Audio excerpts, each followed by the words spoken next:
All right, let's get more on Nvidia with Chris Rolland, Senior Semiconductor Analyst at Susquehanna. Chris, great to have you with us.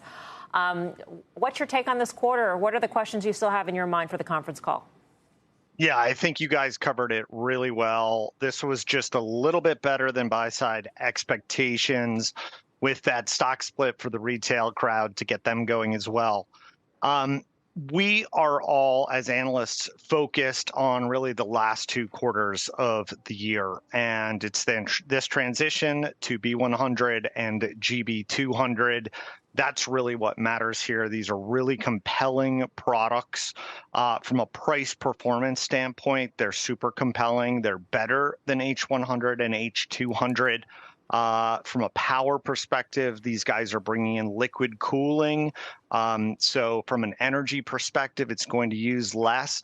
And we're just worried about a potential little gap in Q3, Q4 for Nvidia. That would be our biggest worry, and anything they would say on the call to alleviate that would be helpful. So the company in the press release tried to make the case that they're seeing demand actually accelerate despite this transition that's to come later on this year. You think, though, if there are any hiccups in terms of companies holding back and waiting for that Blackwell offering, that it won't happen until the second half?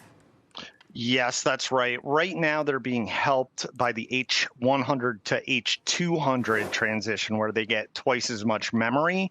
We'll have B100 later in the year, and any delays in the GB200 product in 2025, that would increase the probabilities of that kind of revenue gap that we're talking about.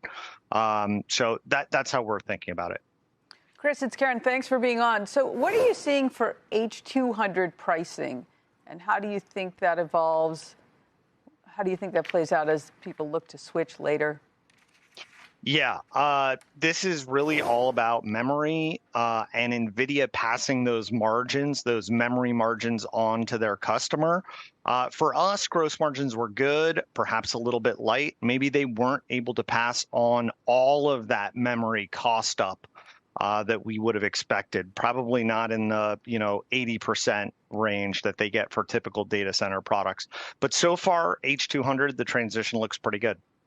Chris, talk about the broadening that we were talking about in terms of where this business is going, but obviously new sectors. By the way, sorry to interrupt, NVIDIA hitting $1,000 a share as we speak in the after hours. Go ahead. Makes for a nice even $100 on a 10-to-1 split.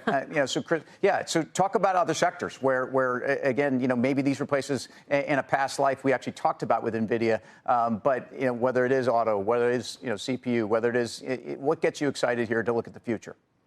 Yeah, and I think that's a little bit confusing because we've been so supply constrained that you would ultimately hit your largest and best customers first and then work down to the enterprise over time. So this is a broadening, but it may be more of a supply dynamic than a demand dynamic overall. But as we move forward here, things like Omniverse, things like enterprise, on-prem, AI, they're going to be more important, and you will see a broadening overall, just maybe not as quickly as this report, kind of signifies. And Chris, in terms of the hiccup that you might be looking for Q3, Q4 timeline as that transition to the Blackwell happens, is that something that you look through, or is there a real stumbling block that NVIDIA could hit that would impair its business in any way? We would be looking through it. We think the GB200 products are incredible. These are basically, full supercomputers connecting 576 GPUs into one single, holistic cluster. There's nothing else like that on the market. But we don't know if investors are going to look through it in the same way. I would imagine a hiccup in the stock price, kind of correspondent with the numbers.